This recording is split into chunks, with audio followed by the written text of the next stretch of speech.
శ్రీ గురుభ్యో నమ. 4వ అధ్యాయం 19వ శ్లోకం. ఓం యస్య సర్వే సమారంభాః కామసంకల్పవర్జితాః జ్ఞానాగ్నిదగ్ధకర్మాణం తమాహుః పండితం బుధాః. ముందుగా పదాల వివరణ తెలుసుకుందాము.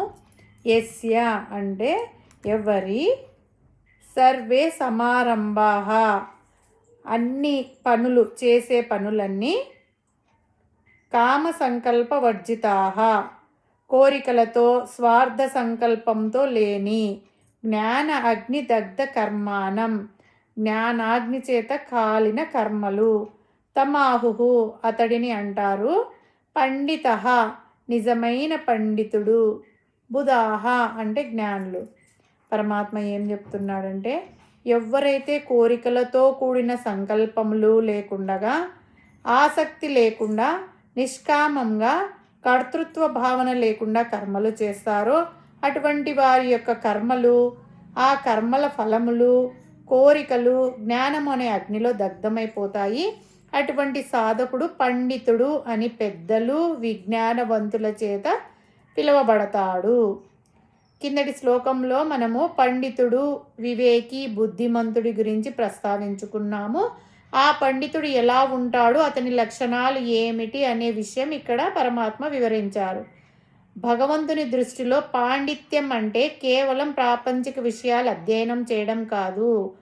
అవి ధన సంపాదన కొరకు, ప్రాపంచిక సుఖాలు అనుభవించడానికి పనికి వస్తాయి, కానీ అసలైన ఆత్మ జ్ఞానమును, ఆనందాన్ని, ప్రశాంతతను ఇవ్వలేవు.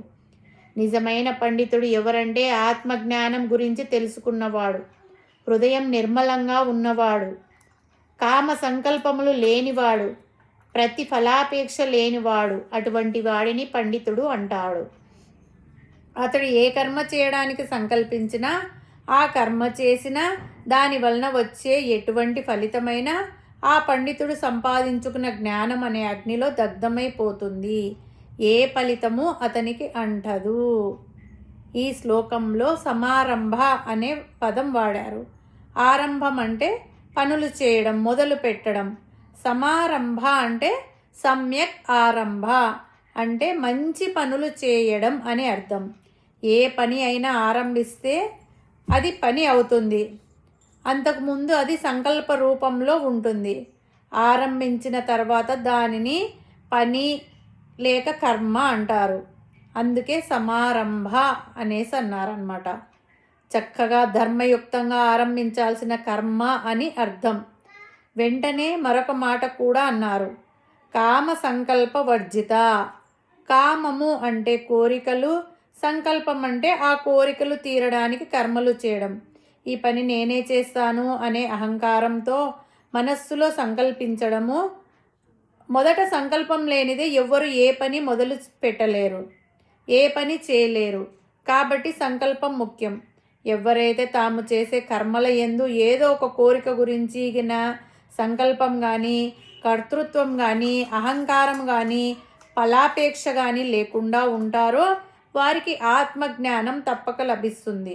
వారు చేసిన కర్మల యొక్క మంచి చెడులు అన్నీ వారు ఆర్జించిన జ్ఞానం అనే అగ్నిలో పడి మాడిపోతాయి. వారు ఎప్పటికీ పవిత్రంగానే ఉంటారు.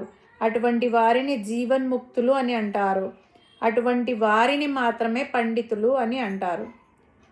కర్మలు అనేవి పెద్ద దూది కుప్ప వంటివి. కోట్ల కొలది జన్మలందు చేయబడిన కర్మ అంతయు కూడా ఆత్మజ్ఞానము అనే ఒక్క నిప్పురవ్వచే మాడిపోతాయి. ఇక్కడ పరమాత్మ సర్వే సమారంభ అని చెప్పినందువలన ఏదో ఒక మంచి పని చేసి ఊరుకోవడం కాదు. మనం చేసే పనులు అన్నీ కూడా సమాజ శ్రేయస్సుకు ఉపయోగపడేవి, స్వార్థం లేనివి, నిష్కామంగా ఉండేవి అయి ఉండాలి. అందుకే సర్వే అనే పదం ఉపయోగించబడింది. మనలో కొంతమంది నేను ఏనాడు చేసిన పాపమో ఈనాడు అనుభవిస్తున్నాను, నా కర్మ ఇంతే, నా బతుకు ఇంతే అనే నిరాశతో ఉంటారు. భగవంతుడు ఆ నిరాశను దూరం చేసుకోమంటున్నాడు. పాత సంగతి మర్చిపో అనేసి అన్నారు. ఈ జన్మలో అయినా నిష్కామ కర్మలు ఆచరించు, 10 మందికి ఉపయోగపడే పనులు చేయి అనేసి అన్నారు. ఈనాడు మనం ఎన్నో సౌకర్యాలు అనుభవిస్తున్నాము, కానీ వాటిని ఆవిష్కరించిన వారు ఎటువంటి స్వార్థ బుద్ధితో చేయలేదు. లోకోపకారం కోసం చేశారు వ్యాస మహర్షి. భారతమో భాగవతమో పురాణాలు సమాజం బాగుండాలని రాసి పెట్టారు. వాటిని మనం ఈనాడు అనుభవిస్తున్నాం. జ్ఞానులు తాము చేసే పనిలో ఆనందం పొందుతారు. అజ్ఞానులు తమ ఆనందం కోసమే పని చేస్తారు. తమకు లాభం లేకపోతే ఏ పని చేయరు. జ్ఞానులు చేసే ప్రతి పని కోరిక లేకుండా చేస్తారు. స్వార్థాన్ని వదిలిపెట్టి పరమార్థం కోసం పాటుపడేవాడే పండితుడు అని పరమాత్మ ఈ శ్లోకంలో చెప్పాడు. మనము పురాణాలలో ఒక ఉదాహరణ చూసుకుంటే మదాలస. ఈమె పేరు చాలామంది వినే ఉంటారు. ఉత్తర భారతదేశంలో ఈమెది ప్రసిద్ధి చెందిన పేరు. ఈమెను మహాలస అని కూడా అంటారు. ఈమె ఒక రాజుగారి పుత్రిక. ఈమె సంగీతము, నాట్యము, రాజ్యంలో నేర్చుకునేవన్నీ నేర్చుకునేది. ఒకరోజు ఒక యోగి ఈ మదాలసను చూశారు. ఆ యోగికి ఈమె యోగ్యత తెలిసిపోయింది. యోగులకు యోగ్యత గల వారిని చూస్తే యోగ నియమాల ప్రకారం వారికి వెంటనే ఉపదేశం చేయాలి. ఉపదేశం కంటే ఎక్కువ యోగ్యత కలిగి ఉంటే వారికి శక్తిపాతం, హస్తమస్తక సంయోగం చేయాలి అనే నియమాల ప్రకారం అనుసరించి ఆయన ఆవిడ తల మీద చేయి పెట్టి హస్తమస్తక సంయోగం చేసి ఆమెకు శక్తిపాతం చేశాడు. చేసిన వెంటనే ఆమెకు క్షణంలో అనేక జన్మాంతరాల్లో ఆమె సంపాదించుకున్న యోగ్యతలన్నీ సంక్రమించినట్లయినాయి. అనేక జన్మల నుంచి ఆమె చేసుకున్న సాధనల ఫలితం వెలిగింది.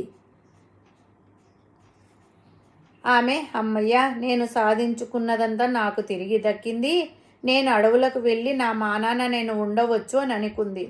అది గురువుగారు కనిపెట్టి ఇది మాత్రం వీలు కాదు అని వెంటనే చెప్పేశారు. నీ యొక్క కర్తవ్యాలు చాలా ఉన్నాయి. అందులో ముఖ్యమైనది ఈ లోకంలోకి 4 జీవులు రాబోతున్నారు. ఆ 4 జీవులు ఈ ఒక్క జన్మ కోసమే ఎదురు చూస్తున్నారు. ఈ ఒక్క జన్మ అయిపోతే వారు కూడా ముక్తిని పొందవలసి ఉంది. ఏదో కర్మశేషం ఉండి వాళ్ళు జన్మలను పొందుతున్నారు. వారికి జన్మ ఇచ్చి వారికి సరి అయిన కాలంలో వారు చేసుకున్న సాధనలను గుర్తు చేసి వారిని సన్మార్గంలో నడిపించవలసిన బాధ్యత నీకు ఉంది. ఇది తీరేంత వరకు నువ్వు అడవులకు వెళ్ళాల్సినది లేదు. విదేహ కైవల్యము లేదు. నీవు ఈ కర్మ మార్గంలో ఉండవలసినదే అని గురువుగారు చెప్పారు. ఆవిడ అంగీకరించింది. 1 గురువు ఆజ్ఞ, 2ది జ్ఞానం కలిగిన వాళ్ళు ఎక్కువ ప్రశ్నలు వెయ్యరు. దాని ప్రకారం ఆవిడ ఎవరిని చెప్తే వారిని వివాహం చేసుకోవడానికి సిద్ధపడింది. ఈ లోపల ఒక రాజకుమారుడు వచ్చి ఈమెను చూసి ఈమె తేజస్సుకు సంతోషించి నచ్చి నేను ఈమెను వివాహం చేసుకుంటాను అని అన్నారు. మదాలస నాన్నగారు రాజకుమారుడికి ఇచ్చి వివాహం చేశారు. పెళ్లి చేస్తే ఏం విచిత్రమో తెలియదు. మదాలస భర్త గారు దగ్గర ఉంటే చాలా చిలాకిగా ఉంటుంది. తను నేర్చుకున్న నృత్యాన్ని, గీతాన్ని ప్రదర్శిస్తుంది. ఆయనతో మాట్లాడుతుంది. రాజపత్ని ఎలా ఉండాలో అలా ఉంటుంది. ఆయన రాజ్య వ్యవహారాలు ఏమైనా చెప్తే చక్కగా వింటుంది. అవసరమైన చోట సలహా ఇస్తుంది. రాజుగారు గడప దాటగానే ఒక కొయ్య బొమ్మలా తయారవుతుంది. ఏమీ చెయ్యదు. కేవలం కిటికీలో నుంచి చూస్తూ ఉంటుంది. నిద్రాహారాల స్థితి కానీ మర్చిపోతుంది. ఏ వస్తువును చూస్తుంది అనేది కూడా అర్థం కాదు. చాలా నిశ్చలంగా ఉంటుంది. కానీ రాజుగారు వస్తున్నారు అనగానే ఆమెలో కదలిక వస్తుంది. మళ్ళీ మామూలుగా ఉంటుంది. ఇలా వ్యవహారం జరుగుతూ ఉంది. కొన్ని రోజులలో ఆవిడకు సంతానం కలగడం ప్రారంభమవుతుంది. మొదటి పిల్లవాడు పుట్టాడు. గురువుగారి ఆజ్ఞ కదా. గురువుగారి ఆజ్ఞ సంతానాన్ని కనాలి. కన్న సంతానానికి సన్మార్గ ఉపదేశం చేయాలి. ఆవిడ ఎప్పటి నుంచి చేయాలి అని ఆలోచించి ఎప్పటి నుంచో ఎందుకు ఇప్పటి నుంచి మొదలు పెట్టేద్దామని ఉయ్యాల్లో పడుకోబెట్టినప్పటి నుంచి మొదలుపెట్టింది. మదాలస గీతాలు అని పేరు ఉంది. వాటిలో మొత్తం తత్వం ఉంటుంది. అదే తత్వాన్ని ఉపదేశం చేస్తూ ఉయ్యాల ఊపడం ప్రారంభించింది. వాడికి జోలపాటలతో కేవలం తత్వమే అందుతుంది. పెద్ద పిల్లవాడికి 5 ఏళ్ళు వచ్చినాయట. తండ్రి గారి దగ్గరికి వెళ్ళి నాన్నగారు అన్నాడు. పిల్లవాడు ముద్దుగా ఏం చెప్తాడు అని రాజుగారు ఎదురు చూస్తూ ఉంటే, నేను అడవులకు వెళ్తాను నాన్నగారు అని పిల్లవాడు చెప్పాడు. ఆయన ఆశ్చర్యపోయి ఎంతో చెప్పి చూశాడు. కానీ ఆ పిల్లవాడు, ఈ రాజ్యంలో ఏముందండి, ఇదంతా శాశ్వతమా అని అన్నాడు.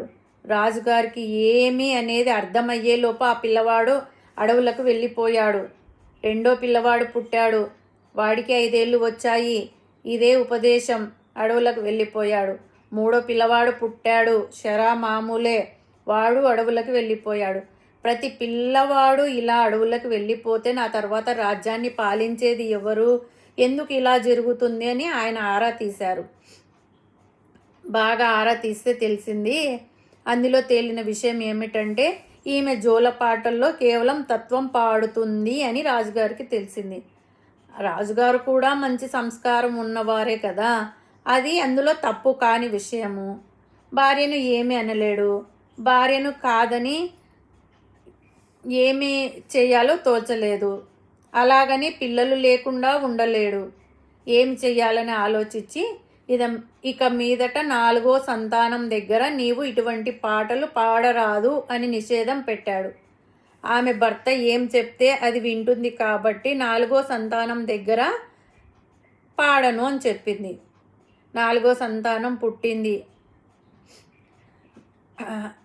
కానీ నామకరణం దగ్గర ఆమె ఒక నియమం పెట్టింది. మీరు చెప్పినట్టు నేను విన్నాను కాబట్టి నేను చెప్పినట్టు పిల్లవాడికి పేరు పెట్టాలి అని నింది. ఏం పేరు పెట్టింది? అలర్కుడు అని పేరు పెట్టింది. అలర్కహ అంటే ఏమిటో అనుకునేరు. పిచ్చి కుక్క అని పేరు పెట్టింది. రాజు కావలసిన వాడికి, చక్రవర్తి కావలసిన వాడికి పిచ్చి కుక్క అని పేరు పెట్టింది మా రాణిగారే కదా అని రాజుగారు ఒప్పేసుకున్నారు. అలర్కుడు పెద్ద మహారాజు అయ్యాడు. రాజ్యం నిలిచేటట్టుగానే మంచి ఉపదేశాలు చేసి పిల్లవాడిని పెంచింది ఈమె. పిల్లవాడు పెద్దయ్యాక ఆయనకు రాజ్యం ఇచ్చేసి భార్యాభర్తలిద్దరూ వానప్రస్థానానికి వెళ్దాము అని నిర్ణయించుకున్నారు. అలర్కుడు తల్లి దగ్గరికి వచ్చాడు. అమ్మా, నన్ను కష్ట సమయాలలో కాపాడావు. ఈరోజు నీవు రాజ్యం విడిచిపెట్టి వెళ్ళిపోతాను అంటున్నావు. నాకు కష్టం వస్తే కాపాడేది ఎవరు అని అడిగాడు. నీవు వెళ్ళిపోతే నాకు మంచి మార్గంలో ఉపదేశం చేసేది ఎవరు అని అన్నాడు. ఆవిడ 2 విషయాలు చెప్పింది. ఒకటి, నీకు ఒక సందేశం రాసి ఈ ఉంగరంలో పెట్టాను. తీరని కష్టం వచ్చినప్పుడు దాన్ని తెరువు, అనవసరమైన సందర్భాల్లో దాన్ని తెరవకు అనింది. నీకు ఉపదేశం సరిగా అర్థం కావాలి అంటే దత్తాత్రేయ స్వామి దగ్గరికి వెళ్ళు, నేను పంపించాను అని చెప్పు, ఆయన ఉపదేశం చేస్తారు అని చెప్పింది. అలర్కుడు కూడా దాన్ని మనస్సులో ఉంచుకున్నాడు. చక్రవర్తిగా చాలా సంవత్సరాలు రాజ్యాన్ని ఏలాడు. రాజులకు మాత్రం కష్టం రాకుండా ఉంటుందా? ఏదో పెద్ద కష్టం వచ్చింది ఆయనకు. అప్పుడు తల్లి ఏం ఉపదేశం చేసింది అని ఉంగరం తెరిచి చూశాడు. అందులో 2 శ్లోకాలు ఉన్నాయి. 2 విషయాలు.